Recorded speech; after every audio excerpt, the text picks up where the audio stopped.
Uzun illər yol sardan baxımsız vəziyyətdə olan Naxçıvan şəhərinin bəzi küçə və məhəllələrində asfaltlama işi üçün hazırlıq işləri görülür.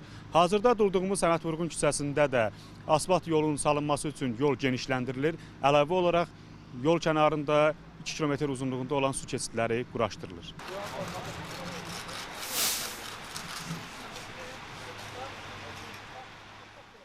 Hal-hazırda Səməd Vurğun, Nizami və 8-ci məhəllələrdə yolun abadlaşdırılması, genişləndirilməsi və su ötürücü kanalların salınması işləri gedir.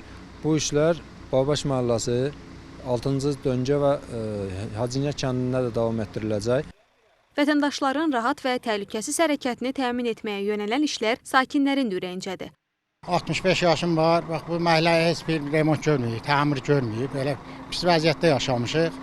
Həmişə indi sağ olsun dövlətimizi, məhəlləmizi düzəldirlər, çox razıyıq. Biz bu yollardan həqiqətən çox istifadə edirik. Yəni demək olar ki, Naxçıvanın ən çətin yollarından biri bura idi əvvəllər.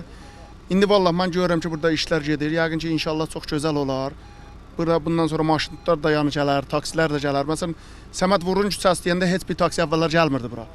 İndi yenə pisdir, ancaq inşallah düzələr. Görürəm ki, çəkiliş gedir, məsələn, traktorlar işləyir. İnşallah daha da gözəl olar. Xosrov İbrahimov, Arzu Sadiqov, NTV Xəbər.